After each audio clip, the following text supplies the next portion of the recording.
কয়দিন ধরে এক নাগাড়ে এইভাবেই বৃষ্টি হচ্ছে। এদিকে ঘরে দুটো চালও নেই যে সেদ্ধ করে খাবো। এমনভাবে চলতে থাকলে তো বন্যা হয়ে যাবে। কি হয়েছে গিন্নি, কি এত বিড়বিড় করছো?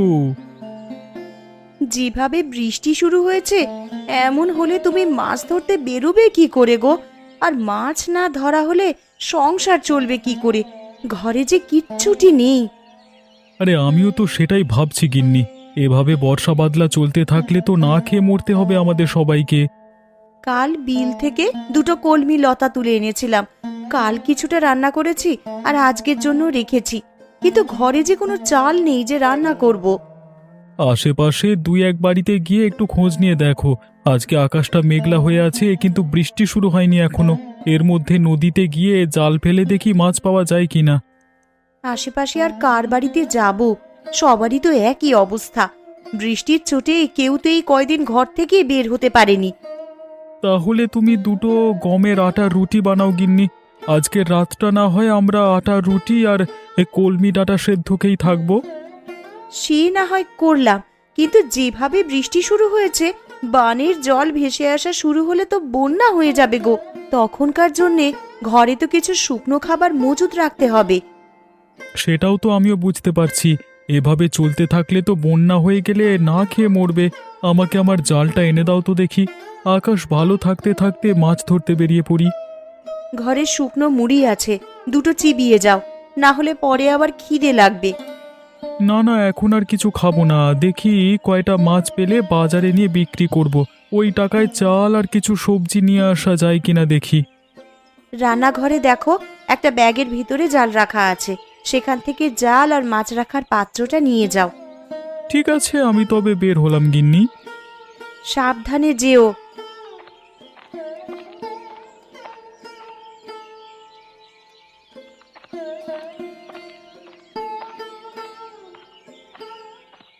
হায় হায় হায় হায়, কি হলো আমার? জমিতে যে জল জমতে শুরু করেছে। কিছুদিন হলো কেবল ধান তুলেছি, এখন জল জমলে যে আর গাছগুলো বাঁচবে না, সব জলের নিচে পচবে।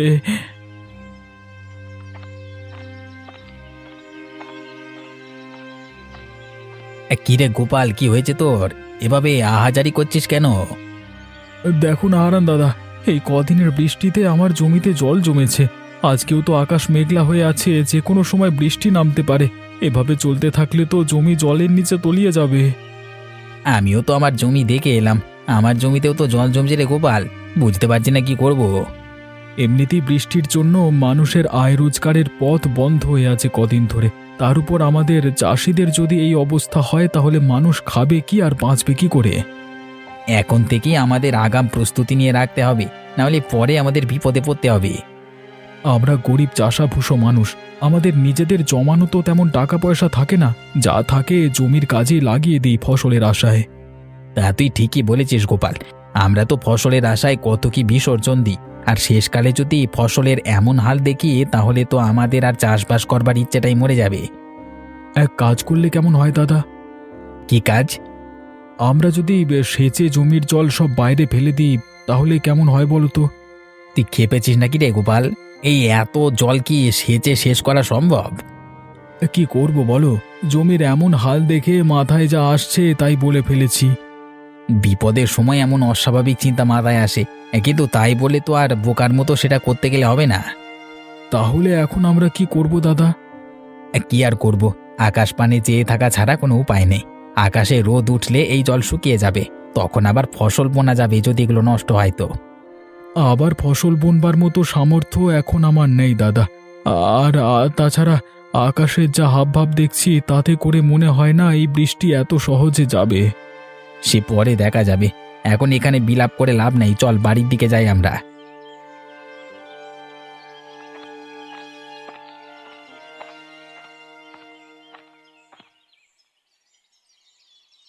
একটু সুযোগ পেলেই হলো, এই মেয়ে কাদামাটি নিয়ে খেলতে বসে যাবে। জামা কাপড় ময়লা হলে আজ তোর কপালে দুঃখ আছে ননি, এই আমি বলে দিলাম। আমার একটু খেলাধুলো তোমার সহ্য কেন হয় না বলো তো মা? তোর খেলাধুলো আমার সহ্য হবে কি করে?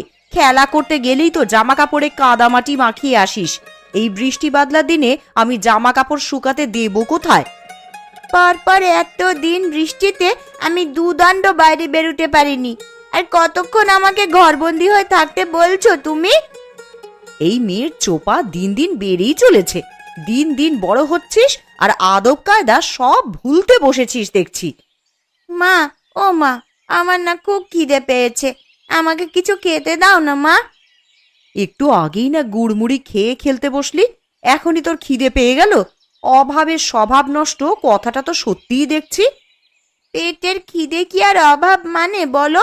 আমার যে একটু বাদে বাদেই খিদে পায় মা। গুড় মুড়ি যা ছিল সব তো খেয়ে সাবার করেছিস একাই। এখন তোকে আর কি খেতে দিই বলতো? ঘরে কিচ্ছুটি রাখার উপায় নেই তোর জন্যে। খাবার দেখলেই কখন খেয়ে শেষ করবি সেই চিন্তা তোর। এখন আমার খুব খিদে পেয়েছে, আমায় কি খেতে দেবে দাও। রান্নাঘরে পান্তা ভাত রাখা আছে তোর বাবার জন্য, সেখান থেকে কিছু ভাত নিয়ে খা, আর বাকিটুকু তোর বাবার জন্য রেখে দে। পান্তা ভাত কি দিয়ে খাবো মা? তরকারি কি কিছু আছে? না, পেঁয়াজ আর লঙ্কা দিয়ে ডোলে খা। দুপুরে কচু ঘন্ট করে দেবো খন। শুধু পেঁয়াজ আর লঙ্কা দিয়ে কি ভাত খাওয়া যায় নাকি? তুমি আমাকে অন্য কিছু বানিয়ে দাও না মা। ঘরে আর কিচ্ছু নেই রে মা, এখন পান্তা ভাত খা। একটু বাদেই তো আবার দুপুরের রান্না বসাবো। রান্না হয়ে গেলে তখন আবার গরম গরম ভাত খাস। ঠিক আছে মা, তাই দাও তবে আমাকে। তুই রান্নাঘরে গিয়ে নিজে নিয়ে খা না, আমি দেখি কচুগুলো কেটে ফেলি। আর সাবধানে যাস, উঠানে আবার পা পিছলে পড়লে কিন্তু ব্যথা পাবি।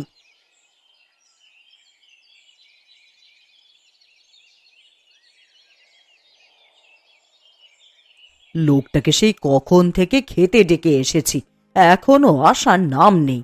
আর এদিকে যে খাবারগুলো সব ঠান্ডা হয়ে যাচ্ছে। কই গো, সকালের খাবার খাওয়া লাগবে না নাকি তোমার?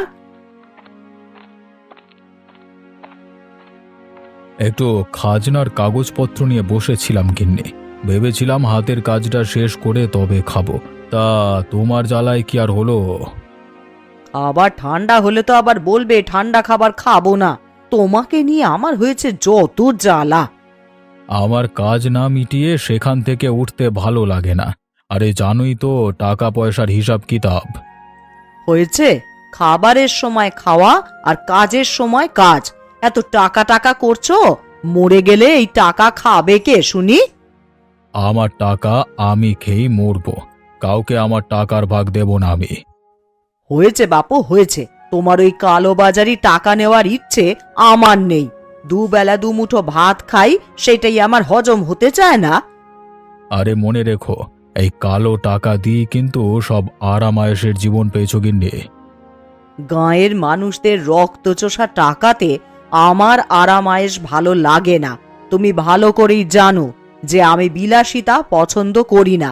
আর হতভাগাদের থেকে মেরে আনা টাকা তো আমাকে আয়েশ দিতে পারে না। খেতে এসে তোমার নীতি কথা শুনি তো পেট ভরে যায় গিন্নি। এতই যখন মায়া হয় তখন যাও না, একটা ধর্মশালা খুলে বসো। সেটা পারলে তো ভালোই হতো। জীবনে তোমার সাথে থেকে যে পাপ কামিয়েছি তার বদলে কিছুটা পুণ্য যদি পেতাম। আমায় কি খেতে দেবে না নাকি নাকি এভাবে খোঁচা মেরে কথা শোনাতে থাকবে? তাহলে আমাকে ডাকবার কি দরকার ছিল শুনি? দিচ্ছি, খাবার খেতেই তো ডেকে এনেছি, তা তুমি তো শুরু করলে।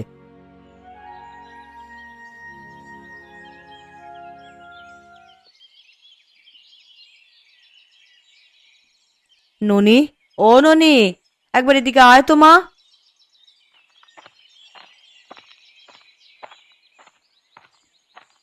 কি হয়েছে মা, আমায় ডাকছো কেন? কচুর ডাঁটার ঘন্ট করব, কিন্তু এখন লবণ জলে ভিজিয়ে দেখি কচুগুলো কমে গেছে অনেকটাই। এইটুকুতে সবার তো খাওয়া হবে না রে। তা এখন আমায় কি করতে হবে সেটা বলো। তুই ঘরের পেছনে গিয়ে কটা কচুর ডাঁটা তুলে আন দেখি মা। ওরে বাবা, আমি পারবো না ঘরের পেছন থেকে কচু আনতে যেতে। ওইগুলো ধরলেই আমার হাত চুলকাবে। হাতে প্লাস্টিক বেঁধে তুলে নিয়ে আয় মা, না হলে দুপুরে তরকারি যে কম পড়ে যাবে। বিকেলে আবার গয়া পিসির বাড়িতে যাব, তখন পিসির জন্য তো একটু কচু ঘন্টের তরকারি নিয়ে যাব ভেবেছি। গয়া দিদার বাড়িতে যাবে মা? হ্যাঁ রে মা, অনেক দিন হলো পিসির দেখা নেই, তাই ভাবছি একবার গিয়ে দেখা করে আসি। বেশ, তাহলে আমিও যাব। আমি এক্ষুনি কচুর ডাঁটা তুলে আনছি মা।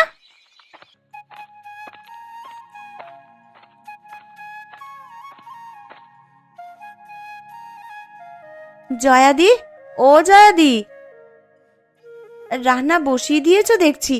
আমার তো এখনো কিচ্ছু করা হলো না গো। আরে কমলা যে, আয় বস এখানে। না দিদি, বসতে আসিনি, আমি এসেছি তোমার কাছে কিছু চাইতে। কি চাইতে এসেছিস কমলা? ঘরে রান্না করার মতন কিচ্ছুটি নেই দিদি। এখন কি রান্না করব ভেবে পাচ্ছি নে। কাল কটা কলমির ডাঁটা তুলে এনেছিলাম, তাই দিয়েই কালকের দিনটা কোনো রকমে চলেছে। আমার ঘরেও তেমন কিছু নেই রে কমলা। এই দেখ না, ননিকে ঘরের পেছনের জমি থেকে কটা কচুর ডাঁটা তুলে আনতে বলেছি। আমাকে আজ সের চাল দেবে দিদি?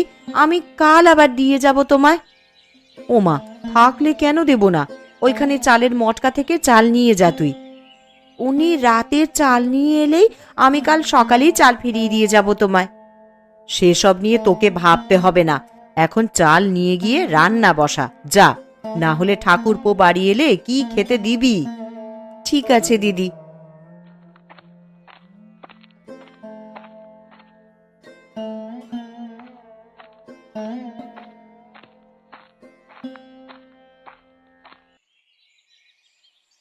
আজ 2 দিন হয়ে গেল বাড়ির বাইরে কোথাও যেতে পারছি না। এইভাবে জলবন্দি হয়ে কি থাকা যায় নাকি? ঠিক মতো 2 দিন রান্না খাওয়াও হচ্ছে না।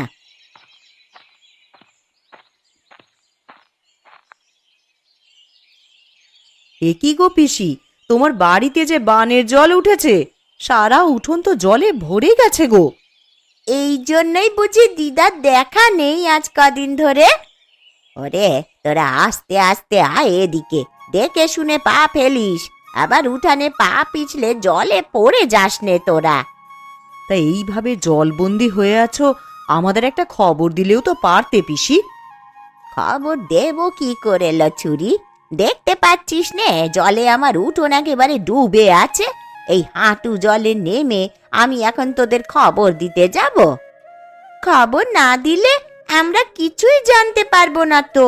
এখন তোমার জন্যে কচু ঘন্ট নিয়ে এলাম বলেই না দেখতে পেলাম, না হলে তো আমরা জানতেও পারতাম না দিদা। তা তোরা আমায় কেমন ভালোবাসিস তা আমার জানা হয়ে গেছে। দুটো দিন পার হয়ে গেল আর তোরা এখন এসেছিস আমার সাথে দেখা করতে। কি করব পিসি, দেখলেই তো এই 2 দিন কেমন টানা বৃষ্টি হলো। আকাশের ভাব ভালো দেখছি না গো, সন্ধ্যায় খুব বৃষ্টি হবে বলে মনে হচ্ছে। আরো বৃষ্টি হলে তো এবার জল ঘরে উঠে যাবে দিদা, তখন তুমি থাকবে কোথায়? এই বুড়ির আর কে আছে যে দেখে রাখবে? বানের জলে ভেসেই না হয় চলে যাব কোথাও। ছি ছি পিসি, এসব কথা কখনো মুখেও আনবে না। আমরা সবাই আছি তোমার পাশে। আবহাওয়া বেশি ভালো দেখছি না, তুমি বরং আমাদের সাথে আমাদের বাড়িতে চলো পিসি। হ্যাঁ দিদা, আমাদের সাথে চলো। এই বিপদে তোমাকে একা রেখে যেতে পারবো না আমরা। তা বেশ, তোরা যখন এত করে বলছিস তবে তাই চল।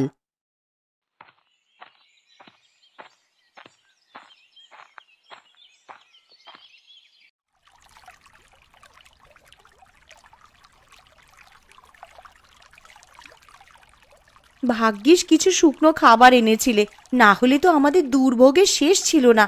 যেভাবে বানের জল হুট করে বাড়িতে প্রবেশ করা শুরু করলো, খাবারের জন্য কোথায় যে যেতাম পরে।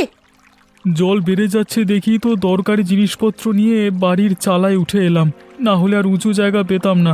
কলা গাছের ভেলা বানিয়ে রেখেছি, যে কোনো দরকার হলে এই ভেলায় ভেসে বেরোনো যায়। কিন্তু যেইভাবে চারপাশে বানের জল বাড়ছে, আমার যে বড্ড ভয় হচ্ছে গো। জল বেশি হলে তখন যাব কোথায় আমরা? ও তুমি চিন্তা করো না গিন্নি, একটা না একটা উপায় ঠিক হবে। আমি একটু বেরোবো। হ্যাঁ, তুমি আবার এখন কোথায় যাবে শুনি? হারান দাদা গোপাল দাদাদের কি অবস্থা, তারা কোথায় আশ্রয় নিয়েছে এসব একটু দেখে আসতে হবে তো। তুমি চলে গেলে আমি একা একা কি করব এখানে? জল যদি বেড়ে যায় তাহলে আমি একা হাতে কিভাবে কি করব?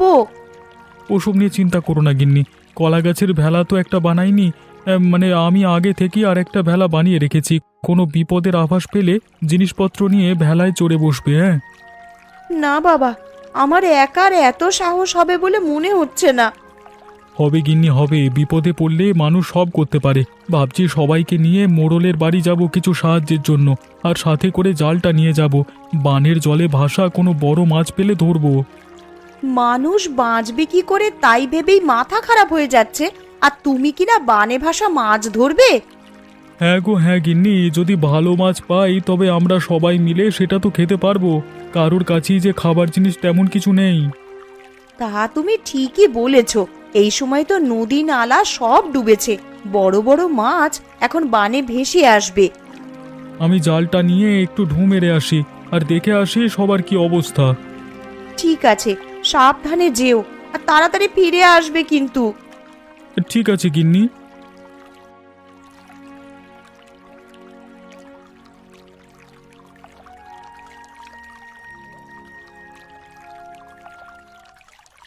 একদিনের মধ্যেই কত জল উঠে গেছে। এইভাবে বানের জল আসতে থাকলে তো সারা গ্রাম জলের নিচে চলে যাবে। আরে ওসব নিয়ে তুমি চিন্তা করো না গিন্নি, সারা গ্রাম জলের নিচে তলিয়ে গেলেও আমাদের বাড়িটা উঁচু আছে, আমরা এখানে নিরাপদে থাকতে পারবো। তুমি কেমন মোড়ল বলো তো? আমি আমাদের কথা বলছি না, আমি বলছি গ্রামবাসীদের কথা। তাদের এই বিপদের দিনে তোমার উচিত তাদের পাশে দাঁড়ানো। আর তুমি আবার এখন শুরু করলে? দেখছো বানের জলের জন্য সবাই ঘরবন্দি হয়ে আছে, তার মধ্যে তুমি বলছো আমাকে মানুষের খোঁজ নেওয়ার জন্য। সব সময় নিজেরটাই বুঝলে তুমি। তোমাকে যে কে মোড়ল বানিয়েছিল? আমাকে গ্রামের লোকেরাই মোড়ল বানিয়েছিল, কিন্তু আমার ভালো তো তোমার হজম হবে না।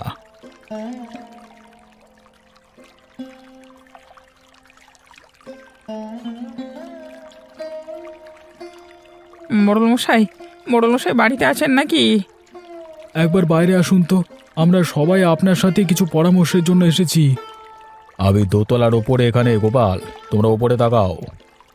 আপনি আমাদেরকে একটু সাহায্য করুন না বাবু, না হলে তো সবাই না খেয়ে মারা পড়বো।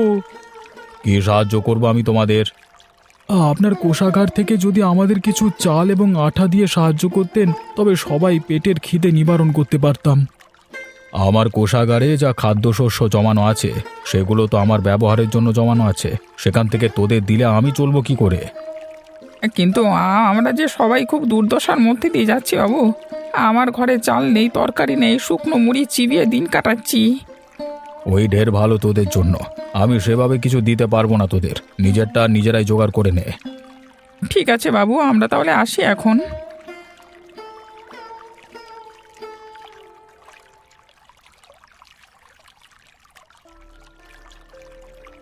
ও মা, দেখো ওই দেখো, কত বড় একটা মাছ দেখা যাচ্ছে বানের জলে।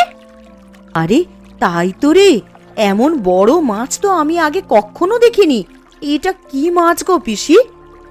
দেখে তো মনে হচ্ছে বিশাল একটা কাতলা মাছ হবে এটা। ওই তো বাবারা সবাই চলে এসেছে। বাবা জানো, এই বানের জলে বড় একটা কাতলা মাছ ভাসতে দেখা যাচ্ছে। কি গো, কোনো সাহায্য পেলে মোড়লের কাছে? না গো গিন্নি, মোড়ল আমাদের কোনো সাহায্য করতে রাজি হলো না। এখন এই বিপদের দিনে আমরা যে কি করব? ঘরে যা ছিল সব তো প্রায় ফুরাবার পথে। এগুলো পুড়িয়ে গেলে খাবো কি আমরা তখন? তোরা মাছ ধরা শুরু কর, বড় কাতলা মাছ দেখা যাচ্ছে বানের জলে। ধরতে পারলে বিক্রি করে অনেক টাকা পাওয়া যাবে। তা তুমি মন্দ বলনি পিসি। ওই যে বাবা দেখো, কত বড় একটা মাছ। এমন মাছ আমি জীবনেও কখনো দেখিনি। তুই দেখবি কি রে? আমরাও যে এমন বড় মাছ আগে কখনো দেখিনি। এই মাছ আমাদেরকে ধরতেই হবে, যে যা পারো তাই নিয়েই চলো। আমরা মাছটা ধরবার চেষ্টা করি, আর আমার কাছে জাল আছে। তবে চলো মাছটার পিছু করি।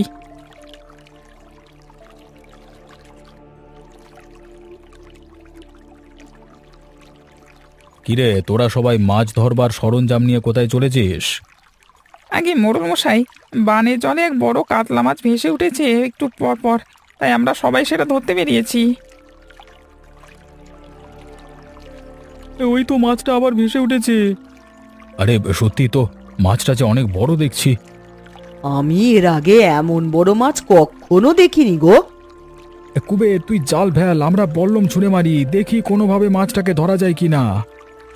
ধরা যাবে মানে? এক্ষুনি ধরে ফেলবো, আমি এই জাল ফেললাম।